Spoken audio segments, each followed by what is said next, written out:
Les gens commencent à arriver.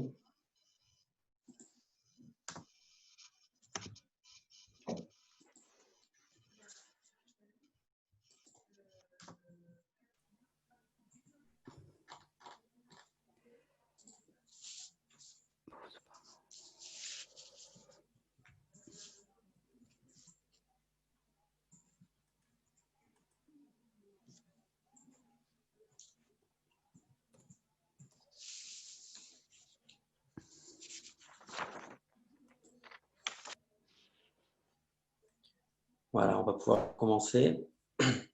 Donc, bonjour à tous. So, hello everyone. Thank you for being here with us today. I just want to first of all thank all of our speakers and our panel of speakers who are here with us today. First of all, know that this session is being translated simultaneously, French and English. You will find a window at the bottom of your screen where you can choose interpretation and choose whichever language you want to listen to. You can also ask your questions and make your comments via the chat box, and we will answer as much as possible to your questions during this live session at the end if we have time for it. And if there are any more questions at the end which we haven't addressed, we can always continue via email.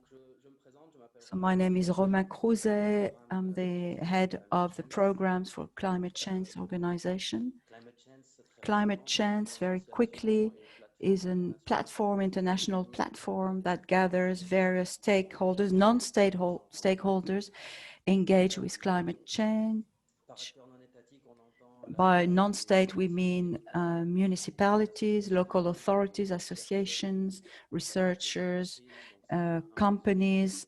It's a multi-facet and multi-stakeholders group involved in climate change issues on the international scale, and also with activities between Europe and the African continent. We used since 2015 some annual summit. We used to organize annual summit in order to gather this community and make sure that these various stakeholders can better work together on the various territories. So we had summits in different countries, in France to start with, and in Morocco, in Ghana, in Ivory Coast. We were supposed to go to Rwanda this year, but because of the pandemic, of course, we were not able to do this, which is why we have started this series of virtual workshops to continue to mobilize our community in these particular conditions, since we cannot all gather, and we will meet again as soon as it will become safe. Climate change is not just activities of networks for summits and workshops, it's also a website. We have a lot of information on this website, both in English and in French, always bilingual with all the best practices in various sectors, but always regarding climate change issues. Also with information, with opportunities and new projects. It's also an observatory with an annual assessment with non-state projects. We don't just make contact between the various actors or stakeholders. We also want to explain our actions and look at what has actually been achieved practically on a local scale. L'Observatoire publie annuellement un rapport de l'état de l'action climat par des acteurs non étatiques, en essayant d'analyser ce qui fonctionne, ce qui ne fonctionne pas, comment cela a été financé, quels sont les cadres législatifs, quelles sont les coopérations nécessaires entre les acteurs, mais aussi avec les sphères nationales, les gouvernements nationaux, les bailleurs de fonds, etc. Donc, nous sommes maintenant dans cette série d'ateliers virtuels. En fait, chaque atelier virtuel, nous tenons un atelier virtuel par semaine, tous les jeudis à 15h, heure de Paris, autour des sujets de nos coalitions. Donc, aujourd'hui, c'est autour de la coalition énergie et accès à des énergies renouvelables qui est historiquement porté par des acteurs à la fois type ONG comme le GRS, type réseau de collectivités comme ICLEI Afrique ou aussi du privé. On a le Schneider Electric était très impliqué par exemple. Et donc aujourd'hui, on a des acteurs qui sont issus à la fois du privé, de l'associatif, de collectivités locales que je vous présenterai dans quelques instants. Donc, le sujet d'aujourd'hui, c'est la question de l'accès à des énergies renouvelables, des énergies durables et l'efficacité énergétique en Afrique, et d'essayer de voir, de faire un lien avec le contexte pandémique actuel, évidemment, l'ancrer dans la réalité de notre actualité. Juste quelques éléments très larges. Au niveau du continent africain, à l'heure d'aujourd'hui, il y a à peu près 600 millions de personnes qui n'ont pas encore accès à l'électricité et la demande est énorme. Évidemment, avec le développement économique, la croissance démographique, la demande sur le continent africain en accès à l'électricité est beaucoup plus forte que dans n'importe quelle région du monde et sur n'importe quel continent. Le contexte actuel est particulièrement intéressant avec des combustibles fossiles qui sont à la fois moins chers, mais aussi une forte attractivité des énergies renouvelables. Des énergies renouvelables qui se sont montrées aussi être des systèmes plus résilients dans le contexte, particulièrement dans le contexte que nous vivons actuellement. Donc, c'est autour de ces sujets-là que nous avons voulu inviter les acteurs qui sont autour de la table virtuelle aujourd'hui. Encore merci de leur présence. Voilà, la question tourne autour de voir comment les acteurs locaux et les villes notamment, en lien avec des ONG et des entreprises, ont pu mettre des réponses en place face à l'épidémie de Covid-19. Quelles ont été les mesures mises en place pour ne pas sacrifier les projets de transition énergétique sur l'autel de la crise sanitaire et économique que nous traversons évidemment. On parlera forcément aussi du lien entre l'accès à une énergie durable et la lutte contre l'avancée de la pandémie de Covid, notamment en Afrique. Donc, c'est ces différents sujets-là qu'on va aborder avec aujourd'hui 5 intervenants que je vous présente très rapidement avant de leur donner la parole. Donc, Joël Nana, qui est coordinateur senior de projet pour Sustainable Energy Africa, basé en Afrique du Sud. Mamé Boussofai, qui est spécialiste de démarche territoriale et de développement durable pour Enda Energy, une ONG basée à Dakar. Monsieur Stéphane Redon, qui est fondateur de l'entreprise Sosen, qui fait notamment de l'éclairage public. Ndeye Rokaya Sardine, qui est coordinatrice, qui n'est pas encore connectée, mais qui devrait nous rejoindre, qui est coordinatrice du plan climat-énergie territorial de la ville de Dakar, donc d'une grosse municipalité, grosse collectivité. Et enfin, Monsieur Vincent Jacques Le Seigneur, directeur général de la Fondation Énergie pour le Monde, pour avoir un autre point de vue d'un bailleur, mais aussi qui accompagne des projets sur le terrain, techniquement. Donc, je vous rappelle que vous avez 8 minutes chacun, un petit peu moins si possible, pour qu'on ait un peu de temps pour débattre et pour prendre des questions du public. Merci à tous encore pour votre présence et je te laisse la parole, Joël.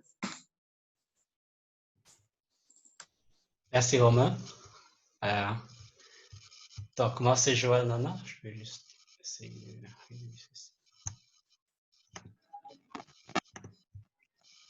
Ok. D'accord. Moi c'est Joël Nana et je travaille à Sustainable Energy Africa, comme Romain a dit. Et sans toutefois tarder, je vais aller en anglais, bien sûr, parce que je suis plus à l'aise en anglais. So I'm just going to take you through. Donc, je vais vous présenter ce sujet, donc la voie ou le chemin vers l'énergie renouvelable, bien sûr pas seulement dans le cadre de la pandémie, mais également avec d'autres projets intéressants. Donc, on passe à la diapo suivante. Alors, je vais vous parler Vous allez voir avec moi le contenu de ces diapositives. Merci. On va passer à la diapositive suivante encore. Donc, ici, une présentation de Sustainable Energy Development. Donc, c'est une ONG qui a à peu près 50 employés, qui existe depuis l'année 2000, donc il y a 20 ans maintenant. Et SEA travaille donc, soutient les villes au niveau stratégique pour développer l'énergie propre, pour les emmener vers l'énergie durable, avec donc la mise en place des nouvelles technologies, des politiques vers un changement énergétique pour le futur. Nous regardons également le développement pour avoir une énergie qui soit abordable et propre pour tous. Je vais vous amener maintenant un peu au cœur de nos projets. On peut passer à la diapo suivante. Donc, nous sommes en contact depuis une décennie avec les villes à différents niveaux. Et là où nous sommes vraiment très forts, c'est justement de créer une base de données factuelles et avec aussi le plan Action Climat dans plusieurs villes. Et puis, bien sûr, le focus de cette présentation, c'est autour de la mise en œuvre des projets. Nous allons donc de la planification du plan à la démonstration des projets qui ont été mis en place dans les villes. Ce que vous voyez sur la gauche, c'est ce que nous faisons en fait, une grande partie de ce que nous faisons. Ils sont assez fiers de cela, qui vous donne donc la base un petit peu de ce qui se passe, du profil des émissions dans différentes villes en Afrique. Et de l'autre côté, nous avons ce qu'on appelle donc le plan d'action climat, qui utilise donc cette base de données factuelle pour développer des plans qui sont assez ambitieux et pour atteindre certaines cibles. Maintenant, je vais vous conduire dans deux projets intéressants. Le premier projet, je vais m'arrêter un petit peu ici. Le premier projet, donc, c'était ce qu'on appelle le programme de construction d'Afrique du Sud C40, qui est donc financé par le leadership du C40, qui est un projet assez innovant. C'est vraiment ambitieux comme travail. Et ça marche, donc ça a été mis en place avec les 4 plus grandes villes d'Afrique du Sud, donc Durban, donc Johannesburg, Pretoria et Cape Town. Ce que nous essayons de faire ici, c'est de prendre ces 4 villes et de s'assurer qu'elles puissent vraiment développer des politiques dans leur construction, qu'elles puissent inclure donc les nouvelles techniques d'énergie renouvelable dans les bâtiments, les constructions. Et nous avons donc des partenaires techniques, donc le GBSCA, CSA, et bien sûr SEA également, et ASHRAE, Afrique du Sud. Ce projet a la possibilité vraiment d'apporter une transformation dans tout un secteur. Pour ceux qui connaissent cela dans certaines villes, vous connaissez bien sûr, vous savez que la construction, bien sûr, est responsable de beaucoup de l'émission des gaz. Donc, nous voulons vraiment arriver à un zéro carbone, une construction à zéro carbone.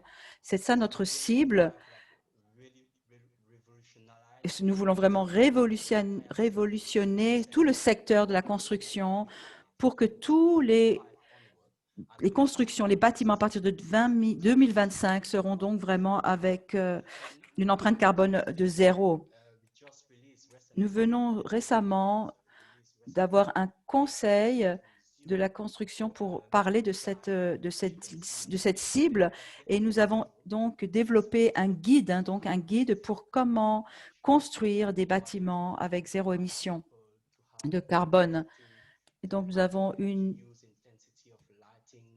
avec les utilisations d'éclairage public et les bâtiments, les constructions urbaine, c'est vraiment le premier de son genre, le premier document de son genre, qui est vraiment un outil. Et grâce à ce projet, vous pouvez voir combien nous avons travaillé sur ce projet.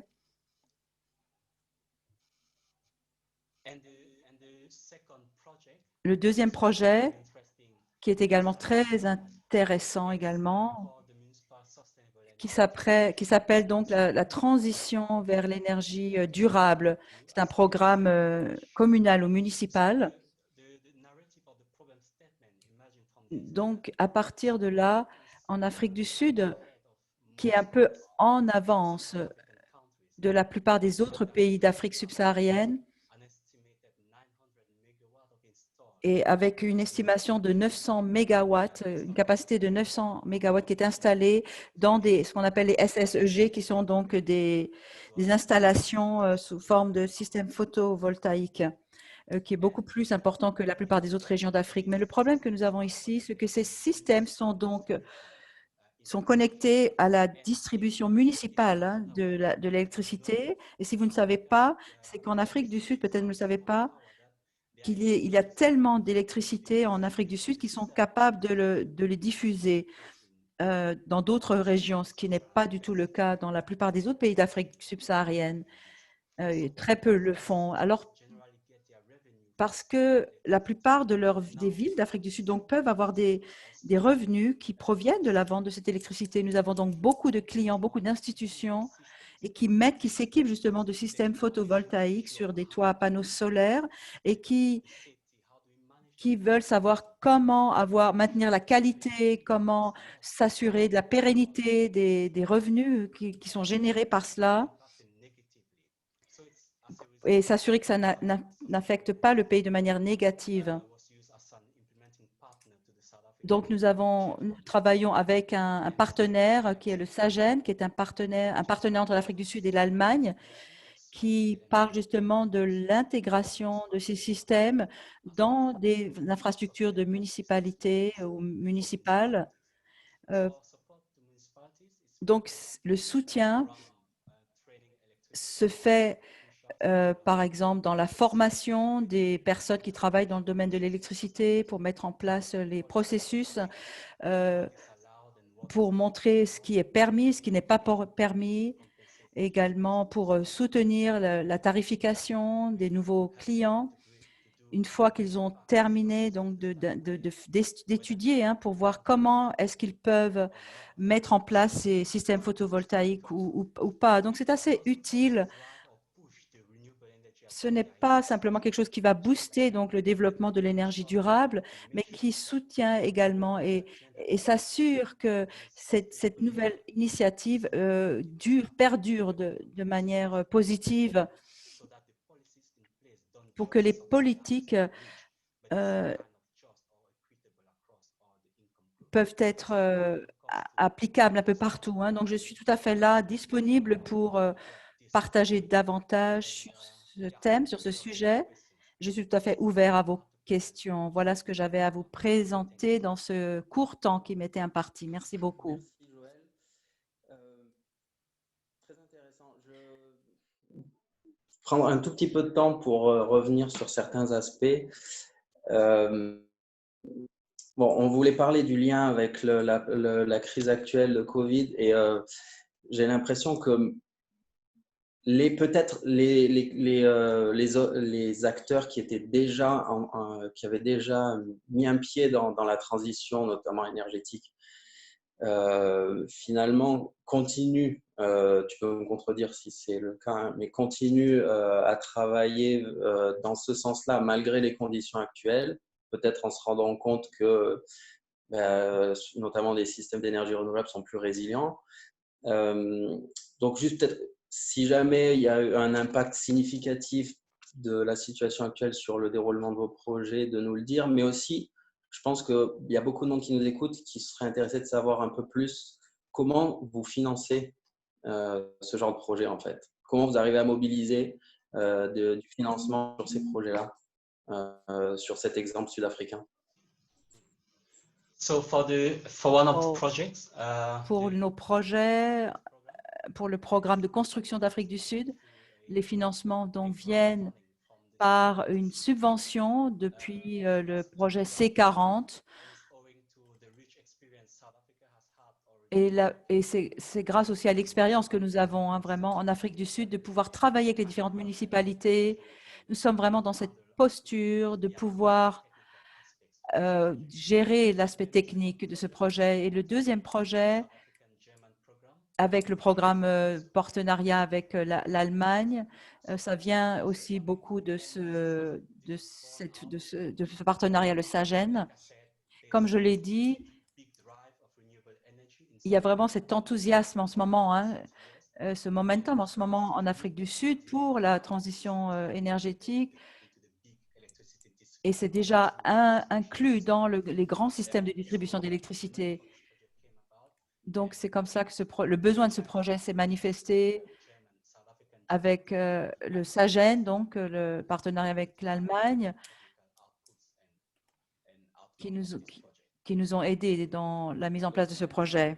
Dans le contexte actuel d'une Afrique du Sud, malheureusement, un des pays les plus touchés par la pandémie que nous connaissons, les projets continuent à être suivis. Il y a peut-être un peu de retard, mais pour l'instant, ça va bien. C'est ce que j'entends. Yeah, exactly. Yeah, it's true now. Oui, c'est vrai. Ce qui est surprenant, c'est que nous sommes maintenant en mesure de mobiliser davantage de responsables qu'auparavant. Peut-être on arrive à maintenant, avec la pandémie, bien sûr, les choses se font à distance. Nous arrivons à toucher en fait beaucoup plus de personnes. Avant, on en touchait peut-être une trentaine. Maintenant, ça a doublé en chiffres. Ça nous permet de toucher beaucoup plus de monde au final. On va passer, parce qu'il est déjà 23, à la prochaine personne. Donc, Mamé de Enda Energy à Dakar. Oui, je te donne la parole. Merci à toi. Merci beaucoup, Romain. Bonjour à tous et à toutes. J'ai désactivé la vidéo parce que j'ai un réel souci de connexion. Donc, si je mets la vidéo, ça risque de couper. On t'entend très bien, en tout cas. Vous m'entendez? Très, très bien. Merci beaucoup. Je salue mes collègues panélistes et je remercie aussi Climate Chance de nous permettre aujourd'hui justement de discuter de cette importante question. Je pense qu'il est important aujourd'hui de dialoguer justement avec les acteurs non étatiques parce on le dit depuis longtemps, mais cette Covid a encore montré les limites qu'on peut observer sur les approches macro. Donc, il est important de continuer un travail au niveau communautaire. Et donc, nous, ENDA, justement, c'est ça que nous faisons depuis très longtemps. Pour ceux qui nous suivent, moi, je m'appelle Mamboussou Faye et je suis spécialisée sur l'accompagnement des collectivités. Et en ce sens, je coordonne deux programmes à ENDA Énergie avec des communes au Sénégal, mais aussi au niveau de l'Afrique subsaharienne. Et donc, ENDA est une organisation de la société civile qui travaille sur les questions d'accès à l'énergie, de changement climatique, en termes de plaidoyer, mais aussi dans les négociations et dans les réseaux. Mais aussi, on travaille sur les questions de désertification, de gestion de terre et de transfert de technologie. Je pense qu'on pourra mettre le lien du site et tous ceux qui seront intéressés par ENDA pourraient aller voir, comme on n'a pas beaucoup de temps. Donc, pour répondre directement aux questions, Romain, je vais commencer justement par l'impact de cette pandémie sur nous, en tout cas ENDA Énergie en tant qu'organisation de la société civile, mais aussi sur les acteurs avec lesquels nous travaillons.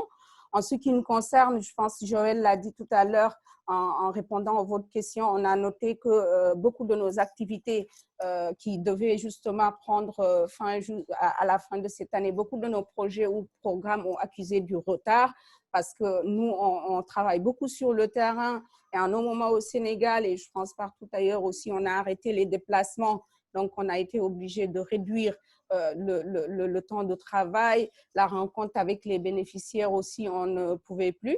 Donc, on a noté vraiment beaucoup de temps un retard qu'on a accusé sur la mise en œuvre des programmes et projets d'accès à l'énergie, mais aussi des autres programmes. Heureusement, on a des bailleurs compréhensifs vu la situation et on est en train de voir comment trouver un avenant pour continuer ces programmes. Dans certains programmes, si je prends le cas de Progrelé, qui a un programme de valorisation de la chaîne, de la filière lait par l'accès à l'énergie. On est en période justement de saison de pluie où il y a beaucoup de production de lait. Donc, il était difficile justement d'évacuer ce lait du fait qu'il y a plus moins de transport et tout ça. Donc, ça veut dire qu'il y a eu des impacts dans la mise en œuvre de ce genre de programme. Dans d'autres programmes aussi, on a eu un problème d'approvisionnement en matières premières parce que beaucoup de centres, par exemple, multifonctionnels où les femmes font de la mouture ou d'autres font de la transformation, il y a une demande en matières premières et peut-être il y a eu problème pour l'approvisionnement. Donc, en tant qu'ENDA, on peut noter dans l'immédiat ces impacts parce que moi, j'ai l'habitude de dire qu'un impact, pour le dire, il faut l'évaluer. Et comme il n'y a pas encore une évaluation profonde qui a été faite par rapport à l'impact de cette COVID sur les projets et programmes, nous, on peut dire que les impacts immédiats. Donc, ça, c'est par rapport aux impacts. Par rapport peut-être aux initiatives qu'on a mis en place pour que nos projets et programmes ne soient pas lésés, entre guillemets. Nous, on a commencé par des initiatives d'urgence. Il a fallu en interne s'organiser et avec les acteurs avec lesquels on travaille, accompagner surtout les collectivités à aller vers ces mesures barrières et de protection. Donc, dans le cadre de nos projets, on a travaillé, c'est vrai que ça ne faisait pas partie au début des activités qui ont bénéficié de lignes de financement, mais les bailleurs, encore une fois, ont été compréhensifs et nous ont permis, par exemple, de doter certaines collectivités en masques, en savon, en gel hydroalcoolique, à financer, à appuyer, sponsoriser des émissions radio pour sensibiliser les communautés, surtout en langue nationale, parce que c'est important. Donc, voilà ce qu'on a fait avec les collectivités.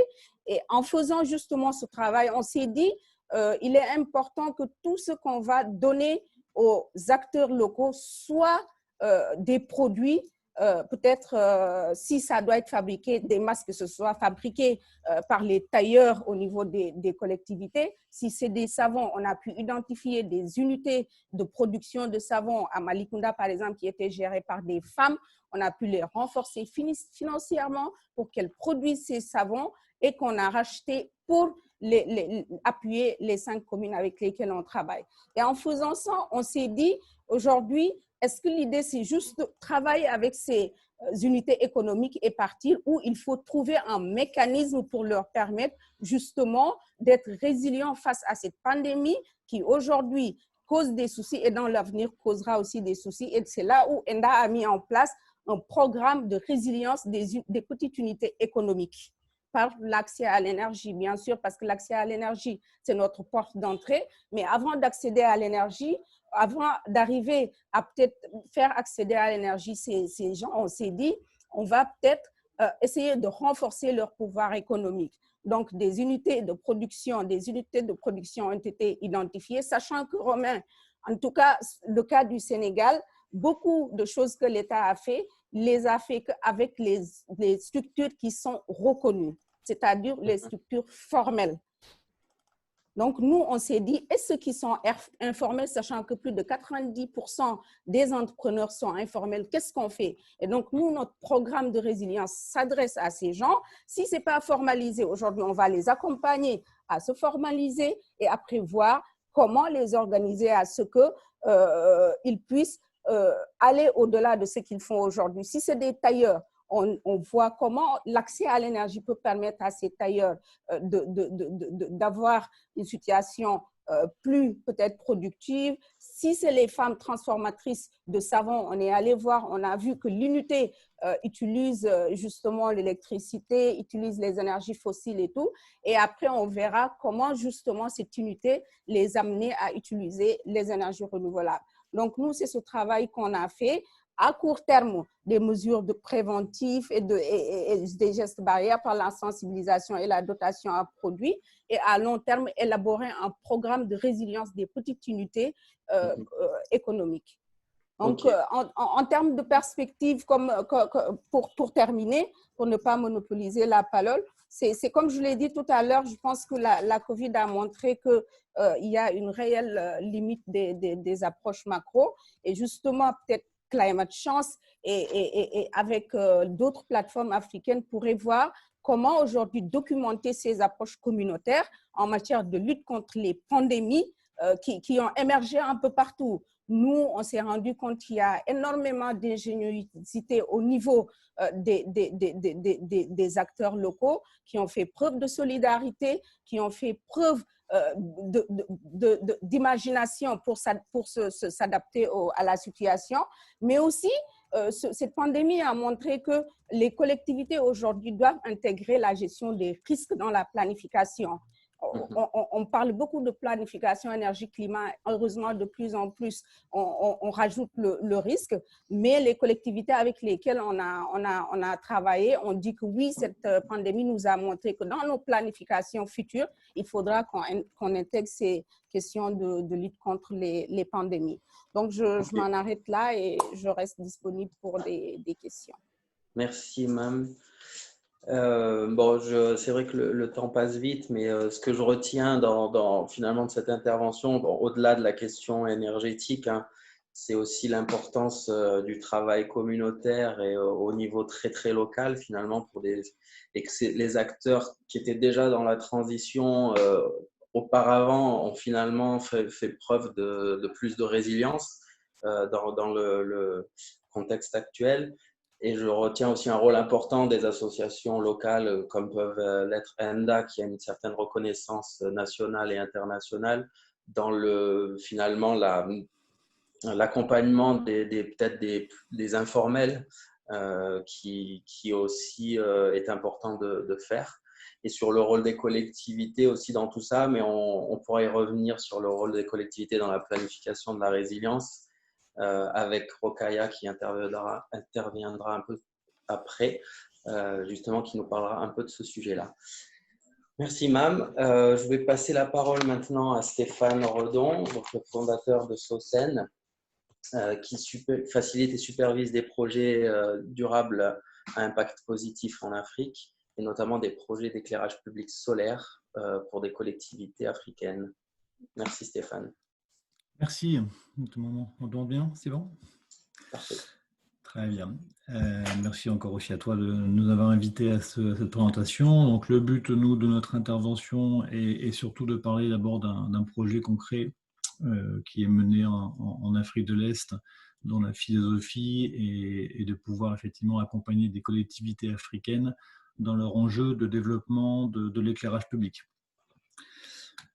C'est un projet qui a été effectivement initié maintenant il y a plus d'un an par un consortium qui a été monté de différents experts français, parce que le projet a été financé par un dispositif français qui s'appelle le FASEP, et donc a réuni des industriels et la Fondation Énergie pour le Monde, qui va intervenir plus tard pour parler d'autres projets, mais dans lequel elle est aussi partie prenante comme mandataire de ce groupement qui a été formé.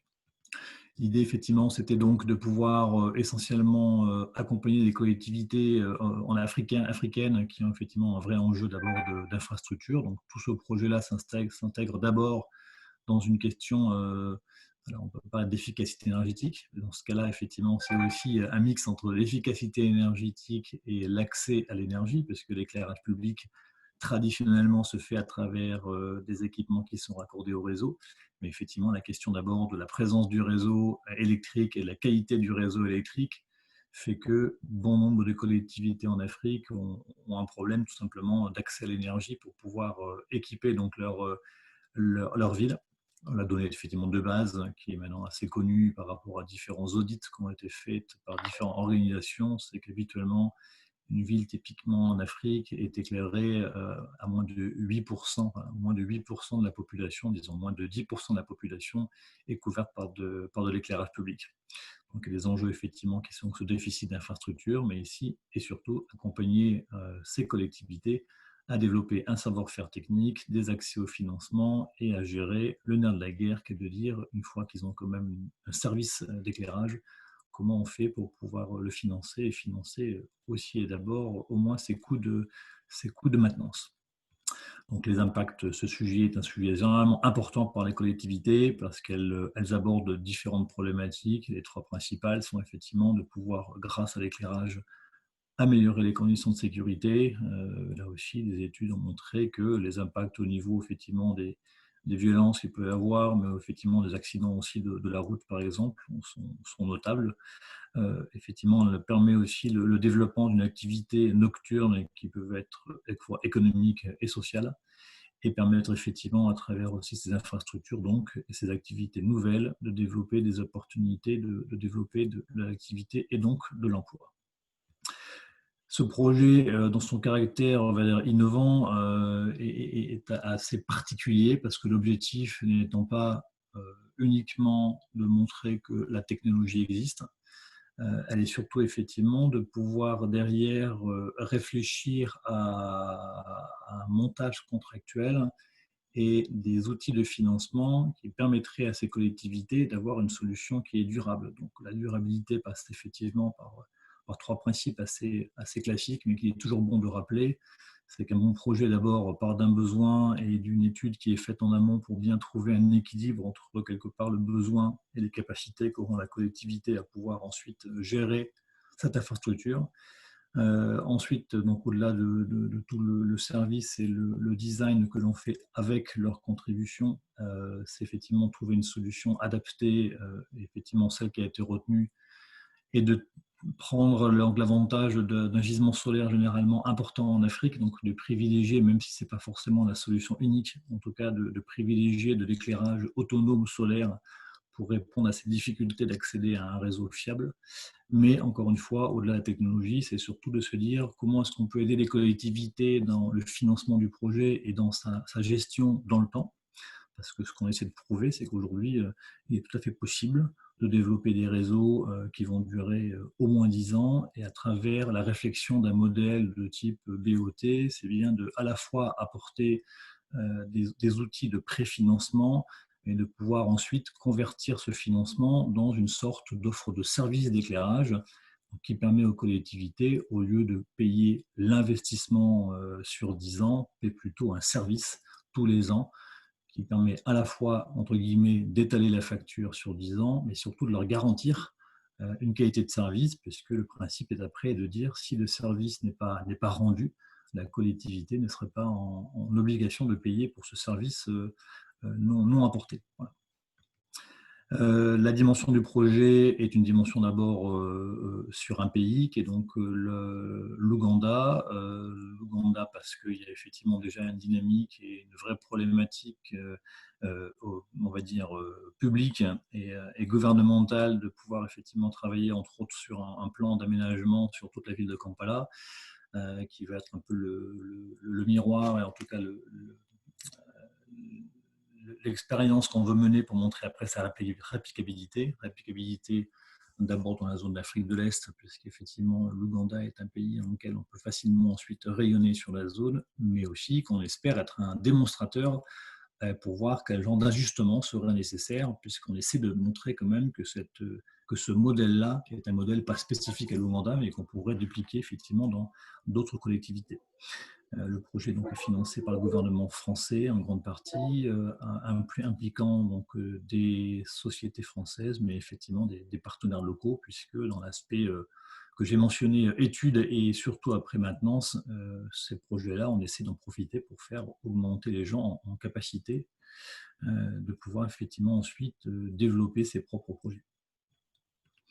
La méthodologie globale assez classique, mais en tout cas ce que je voulais surtout montrer là, c'est qu'à travers cette initiative, on essaie aussi de montrer qu'il y a des étapes à passer pour faire des bons projets, que sont les études préliminaires qui passent effectivement par systématiquement faire des audits de l'existant, de pouvoir être sûr qu'on implique effectivement les communautés dans cette réflexion en amont et de travailler sur une planification du projet. Donc ça prend idéalement 3 mois, ensuite une phase d'installation qui va durer 6 mois et surtout une phase après de monitoring qui nous permettra de vérifier que le service est rendu et que les parties prenantes qui ont à gérer la partie production et maintenance sont bien effectivement à niveau. Ce qu'on voulait simplement montrer là, c'est que la philosophie qu'on a, c'est d'essayer malgré tout d'avoir une approche frugale, au sens où on ne veut pas mettre 3 ans pour développer des projets. On capitalise d'abord sur les travaux qui ont été menés il y a quelque temps sur un consortium qui avait été créé, international, qui est donc un groupe de travail sur l'éclairage public qui avait été mis en place il y a 2-3 ans.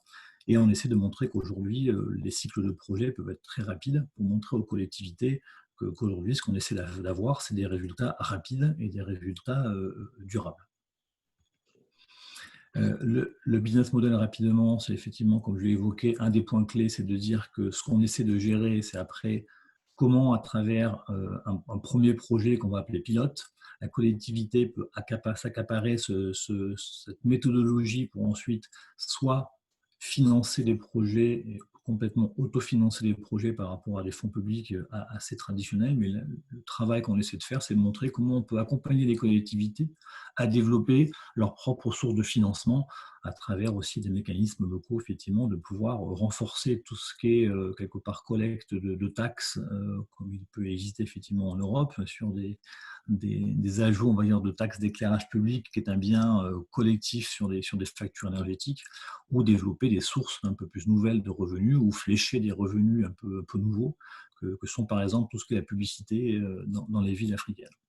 L'autre méthode, qui est du financement plutôt privé, c'est d'essayer de voir s'il y a des montages à la fois financiers et juridiques dans lesquels, comme je l'ai expliqué, toute la responsabilité de la conception, de la réalisation et de la maintenance est portée par une société effectivement privée, locale, et pour laquelle effectivement il y a un contrat de service qui est mis en place avec la ville et qui permet dans ce cas, encore une fois, d'avoir une approche qu'on appelle lighting as a service. Donc, éviter à la ville de supporter un investissement massif, même si économiquement, ça peut être plus économique que de faire du réseau, éclairage sur réseau.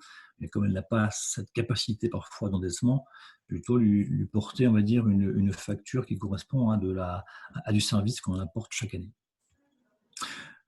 Ça, quelques chiffres pour donner effectivement quelques infos malgré tout pour vous expliquer quand même les montants financiers, à savoir que ce qu'on essaie de faire, c'est à la fois de designer des projets pour être efficace dans à la fois l'impact que ça peut avoir. Donc l'idée, c'est pas forcément éclairer une ville en faisant 2-3 rues principales, éclairer la rue du maire ou des officiels, mais effectivement avoir un impact aussi économique et social. Donc on essaie soit de travailler sur des villes qui sont relativement importantes, soit effectivement travailler sur différentes villes et différentes villes secondaires qui, par un aspect de mutualisation, permettraient effectivement d'avoir des gains notables effectivement sur tous les impacts économiques des projets.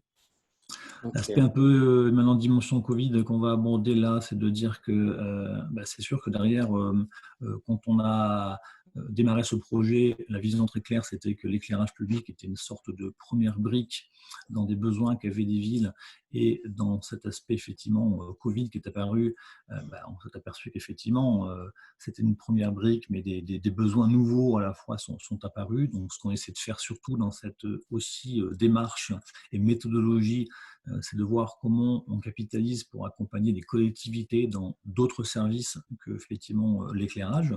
Donc tout ce qui est effectivement énergie renouvelable est aussi abordé à travers des réflexions que l'on mène pour traiter le sujet d'accès à l'énergie en périphérie des villes. On parle vulgairement effectivement de slums ou de quartiers précaires dans les villes africaines qui sont souvent, on va dire, laissés entre guillemets un peu à l'abandon.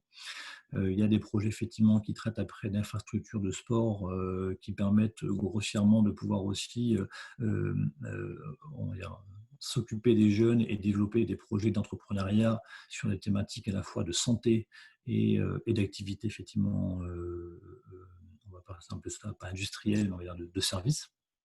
Et des sujets effectivement de déchets aussi. Encore une fois, c'est sûr que quand on a éclairé, pour caricaturer, on a éclairé des quartiers de ville et qu'on se rend compte effectivement que ces villes, que ces routes qui sont censées transporter des gens sont quand même bien encombrées à travers des déchets. Donc, outre l'aspect visuel, il y a les problèmes de santé publique qui se créent. on essaie d'aborder effectivement maintenant sous un angle effectivement d'abord de solutions avec du smart, on va dire, waste management, des solutions aussi nouvelles qu'on essaie de porter pour les collectivités. Ok. Pour terminer sur les aspects faut qu'on finisse, je suis désolé. Ouais.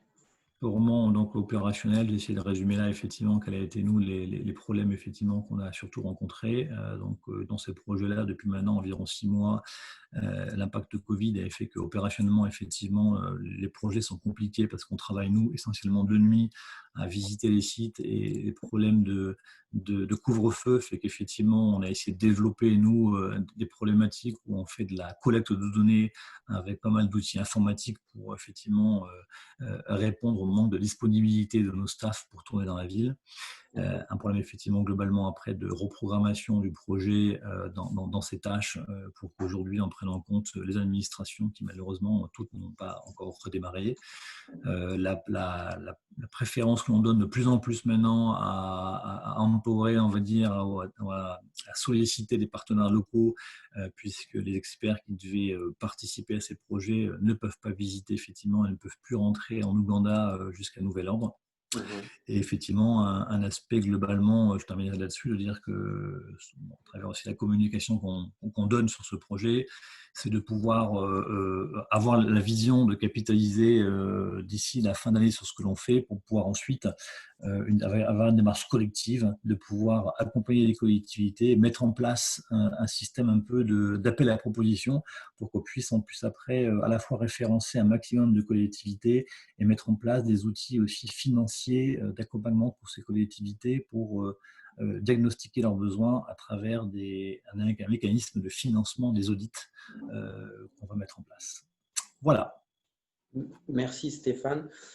Il y avait plusieurs questions intéressantes, mais peut-être qu'on y retournera après à la fin pour ceux qui peuvent rester, notamment sur la question du prix du solaire par rapport, enfin, en Afrique et dans ce contexte que tu connais bien par rapport à d'autres régions du monde. Savoir si c'est plus élevé ou pas et pourquoi éventuellement, mais on y reviendra après. Et je voudrais donner la parole maintenant à Rokhaya, Ndeye Rokhaya Sardine, qui est la coordinatrice du plan climat, énergie, territoire de la ville de Dakar, qui va nous parler de la situation actuelle à Dakar. Et je crois qu'il y avait déjà des choses intéressantes de prévues dans le cadre du PCET qui vont contribuer à une plus grande résilience de la ville dans un contexte de pandémie. Rokhaya, est-ce que tu nous entends bien? Oui, je vous entends bien, Romain. Merci. Est-ce que vous m'entendez bien? Oui. D'accord. Donc, je pense que je vais couper la vidéo parce que ce n'est pas clair et j'ai un problème de connectivité. OK. D'accord. Merci beaucoup, Romain. Donc, je salue mes collègues panélistes et remercie Climate Chance de nous avoir invités à partager l'expérience de la ville de Dakar. Comme vous l'avez dit, je m'appelle Ndeye Rokhaya Sarr, je suis la coordonnatrice du plan climat énergie territorial de la ville de Dakar. Ce programme est financé par l'Union européenne dans le cadre de la Convention des maires en Afrique subsaharienne. Et ça rentre dans le cadre de la vision de la ville de Dakar, qui est de faire de Dakar une ville durable, engagée dans la bonne gouvernance et le développement durable. Donc, ce programme, dans le cadre de ce programme plan climat énergie territorial, la ville de Dakar va mettre en place un projet pilote d'efficacité énergétique. Et ce projet sera installé dans le centre gériatrique de Ouakam. Ce centre qui est un centre dédié au diagnostic gérontologique et de l'hospitalisation des personnes âgées, avec une prise en charge médicale de la ville de Dakar. Donc, c'est la ville de Dakar qui prend en charge la consultation et l'hospitalisation. Mais nous avons constaté une chose, que ce centre fait en moyenne 800 consultations par mois et ne dispose que de 7 lits d'hospitalisation. Donc, ce qui nous a poussé au niveau de la ville d'inscrire ce projet initiative énergie et aussi efficace énergétique dans les bâtiments au niveau de ce centre pour mettre en place une initiative santé et confort thermique pour poser les véritables jalons d'un cadre de vie sain et convivial dans le milieu médical. Ce projet consistera à la construction bioclimatique de 2 blocs d'hospitalisation de 20 lits, d'une salle de soins et d'un espace de détente. Il s'agira d'utiliser des matériaux biosourcés comme le TIFA que nous disposons au niveau du lac de Guiers, et d'où on a un projet national qui met en place des briques de TIFA pour aider tous ceux qui se lancent dans ce domaine-là. Et aussi, nous allons faire l'isolation des toitures, mais aussi l'isolation de la terre cuite dans la construction. Cette isolation thermique combinée à l'utilisation d'équipements à basse consommation d'énergie et l'accès à l'énergie solaire comme source d'énergie permettra à ce centre d'être efficace en énergie. Vous comprendrez avec moi qu'un centre qui reçoit 800 personnes en consultation et qui n'a que 7 lits ne peut pas faire face à une pandémie. C'est pour cela que ce projet nous permettra vraiment de faire face à une pandémie comme celle de la COVID que nous vivons, et que aussi mettre l'accent sur le retard qu'on a eu dans le cadre de ce programme. On a eu un retard de presque 4 à 5 mois dans le cadre de la mise en œuvre du projet pilote d'efficacité énergétique, parce qu'on devait lancer le marché depuis, et jusqu'à présent, on vient juste de recevoir les études architecturales qui nous permettront de lancer le marché pour la construction et attribuer le marché et construire ces salles d'hospitalisation. Parce que, comme vous le constatez, la COVID, comme toutes les autres pandémies, ont l'habitude d'attaquer nos parents, les personnes âgées, et la ville de Dakar s'est engagée à prendre en charge la santé de ces personnes âgées, mais aussi les appuyer dans les médicaments, mais aussi les appuyer dans l'hospitalisation. Donc, ce projet nous permettra de lutter efficacement contre les pandémies, mais aussi de renforcer la résilience de la ville de Dakar. Voilà, Romain, ce que je voulais dire sur ce que la ville de Dakar est en train de faire dans le cadre de l'accès à l'énergie renouvelable pour une santé durable. Mais si on parle généralement de l'accès à l'énergie au niveau de la ville de Dakar, surtout l'énergie renouvelable, nous avons mis en place des projets d'éclairage public au solaire au niveau des grandes voies, au niveau de Dakar. Mais aussi, nous avons eu à lancer un programme d'efficacité énergétique dans les autres bâtiments, et la ville a soumis à un financement de l'Union européenne avec Madrid pour la solarisation de 4 bâtiments administratifs de la ville de Dakar. D'accord. Et ce projet a été retenu et sera déjà financé, donc ça devait démarrer au mois de mars, mais avec la pandémie, ça n'a pas encore démarré. Ok, super. Mais merci Rokhaya pour ce témoignage d'une collectivité locale majeure, Dakar, qui a déjà enclenché des projets de transition et qui, malgré les difficultés, semble déterminé à poursuivre cela et à poursuivre dans la direction. Il nous reste très peu de temps et on devait avoir l'intervention de M. Vincent Jacques Le Seigneur qui m'a dit qu'il devait partir à 16 h exactement. Donc, comme vous voulez. On vous entend. Ah, voilà, ça y est, merci. Voilà, évidemment, mais volontiers. D'abord, merci pour l'invitation et pour les présentations. En quelques mots, et puis on y reviendra sans doute à l'occasion d'une autre table ronde, parce que je crois que c'est un sujet suffisamment important pour qu'on y consacre du temps. D'abord, je me permets de corriger Romain, on n'est pas un bailleur, malheureusement. Moi-même, je suis à la recherche de bailleurs. C'est une partie de mon activité, parce que ce sont des bailleurs publics et privés qui financent les actions de la Fondation Énergie pour le Monde, qui, elle, est plutôt une sorte d'assistant à maître d'ouvrage. Alors, qu'est-ce que l'on fait? On fait de l'électrification rurale, de l'accès à l'énergie, mais spécifiquement de l'électrification rurale en Afrique depuis 30 ans, et on a raccordé, on a apporté de l'électricité à environ 1 million de personnes pendant ces 30 années. Avec 3 objectifs. Le plus facile que tout le monde sait faire, c'est le domestique, les 3 loupiottes et la télévision. Le communautaire, c'est déjà plus compliqué, c'est l'école, la gendarmerie et l'éclairage public dont parlait Stéphane Redon avec raison tout à l'heure. Et puis, il y a le plus important, mais qui est le plus compliqué, c'est les activités génératrices de revenus. Et aujourd'hui, nous, c'est le cœur de notre activité.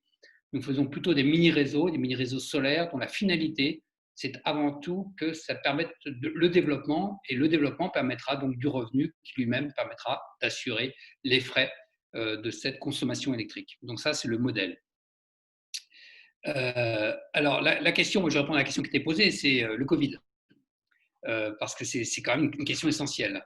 La bonne nouvelle pour nous, c'est que notre modèle historique, puisqu'on est comme ça depuis 30 ans, c'est de reposer nos efforts, de faire reposer nos efforts sur des acteurs locaux, des opérateurs locaux, des prestataires locaux, des associations locales. Et donc, le fait de ne plus pouvoir aller sur place, alors certes, comme Stéphane a expliqué, puisqu'on travaille ensemble, ça rend compliqué la tâche, mais rien ne s'est arrêté précisément parce qu'on ne travaille pas avec des volontaires français qui s'expatrient pour aller faire les programmes.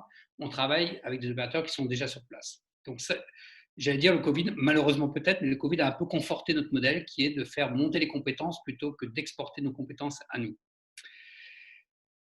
Alors évidemment, on a fait ce qu'a dit un autre intervenant, des actions de sensibilisation, pour les gestes barrières, etc. Cela va sans dire. La deuxième bonne nouvelle, c'est que les bailleurs, je tiens à le dire, les bailleurs publics, notamment l'ADEME ou l'AFD en France, ont été spécialement compréhensifs. Quand ils ont vu qu'on n'arriverait pas à tenir les délais, les calendriers qu'on avait signés, ils ont tout de suite accepté les avenants qui nous permettaient de repousser de 6 mois, voire plus, les programmes. C'est juste essentiel, hein, parce que si les bailleurs ne me suivent pas, moi, je suis obligé d'arrêter les programmes. Voilà, donc ça, c'était un facteur clé. Et puis, il y a les mauvaises nouvelles. Et les mauvaises nouvelles, je finirai là-dessus, parce que moi, je suis juste atterré de l'incurie, et je le dis avec ces mots-là, de l'incurie des pouvoirs publics de mon pays. C'est que ce qu'on apporte comme réponse aujourd'hui à l'Afrique dans cette situation post-Covid et sur le sujet spécifique de l'accès à l'énergie est juste indigne. Indigne d'un pays riche comme le nôtre ou d'un continent qu'est l'Europe, aussi riche que l'Europe l'est. Je vais vous donner un exemple précis.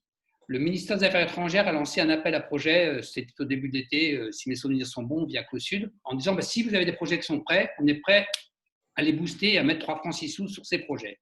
Ils ont reçu en 15 jours 442 projets qui étaient déjà prêts, hein, voilà, pour un montant de 231 millions d'euros. Ils en ont financé combien? 10. Voilà. Moi, je dis ça, c'est inadmissible. Soit il ne faut pas lancer d'appel à projet, soit il faut le faire avec les moyens que l'on peut y accorder, mais ce n'est juste pas du tout à la hauteur du défi qui nous attend, parce que c'était déjà un défi d'accès à l'énergie avant le Covid, mais aujourd'hui, c'est un sujet juste dramatique. La crise économique et sociale qui nous attend en Afrique dans les mois et les années qui viennent va être une violence absolue, et s'il n'y a pas de sursaut des pouvoirs publics là-dessus, c'est vital. Alors pourquoi je parle des pouvoirs publics et pas des autres? Pour une raison simple, c'est que nos programmes, en dehors du FASEP dont parlait Stéphane, qui lui est totalement financé, mais la quasi-totalité des programmes que nous portons en Afrique sont cofinancés. C'est-à-dire que quand je trouve 1 million d'euros pour faire des mini-réseaux solaires en Afrique, lorsque j'ai un programme que je remporte dans une compétition d'1 million d'euros, il faut que je trouve l'autre million d'euros dans le privé. Allez trouver 1 million d'euros dans le privé. Et si c'est 10 millions, je dois trouver 10 millions d'euros dans le privé. Ces règles de cofinancement sont totalement absurdes et pas du tout à la hauteur des projets que nous portons, nous, ONG, hein, pas que la Fondation, toutes les ONG pourraient dire la même chose que moi. Je vous remercie. Merci Vincent pour ce témoignage qui est plein d'informations intéressantes et ça fait aussi beaucoup écho, je ne veux pas faire de la pub pour Climate Change, mais à ce que nous faisons, cette idée de créer un tissu d'acteurs territoriaux qui soit plus résilient, c'est évident. Climate Change, on est aussi là pour ça, pour participer à un environnement favorable finalement à de l'action climat pour notre cas, qui met en réseau des acteurs locaux qui sont de fait plus résilients. C'est ce que nous montre cette crise actuelle. Sur les bailleurs, on a aussi la même sensation pour l'instant. Ça reste compréhensif. 2021 sera sûrement plus difficile. On verra comment ça se passe. Et sur la question de la difficulté de l'accès au financement pour des acteurs de terrain, les constats sont très similaires. On a d'ailleurs pas mal de travail ce sujet aussi. On a une coalition d'acteurs qui associent collectivités, ONG sur le sujet de l'accès au financement pour les acteurs non étatiques. qui a coproduit des propositions assez concrètes finalement que vous pouvez retrouver sur notre site sur comment faciliter justement l'accès au financement pour les acteurs étatiques, parce qu'il est vrai que les grands bailleurs de fonds rendent la vie très compliquée pour tous ces porteurs de projets qui ont besoin d'être accompagnés et d'avoir des fonds sur le terrain. Voilà. En tout cas, merci beaucoup pour votre témoignage et avec plaisir pour une prochaine session. Merci. Du coup, bon, notre atelier touche à sa fin. On a eu beaucoup de réactions. On va vraiment pas pouvoir, je suis désolé, répondre à tout le monde. J'ai essayé en même temps que j'animais de prendre dans mes questions quelques questions qui étaient posées aussi en direct que je voyais. Sachez que vous pouvez nous écrire toujours sur association@climate-chance.org. Tous les gens qui se sont inscrits recevront le compte-rendu écrit de cet atelier. Nous publierons rapidement aussi l'enregistrement sur notre site. Donc, n'hésitez pas à revenir vers nous. On essaie d'être le plus réactif possible. S'il n'y a pas de main levée, je ne vois pas de main levée, nous allons du coup finir sur ceci. Merci encore aux intervenants qui se sont rendus disponibles. Merci aux participants encore nombreux aujourd'hui. Merci à l'interprète qui nous suit depuis le début de cette série d'ateliers virtuels. Le prochain atelier virtuel que nous proposons aura lieu le 17 septembre à 15h, heure de Paris, encore une fois, et portera sur les sujets d'adaptation et d'eau et sera co-organisé avec l'un des copilotes de la coalition en question, le partenariat français pour l'eau. Et donc, il ne me reste plus qu'à tous vous remercier et à vous retrouver avec plaisir d'ici une semaine. À bientôt.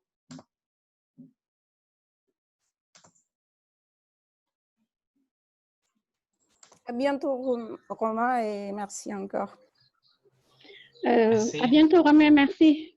Merci à tous. Merci beaucoup.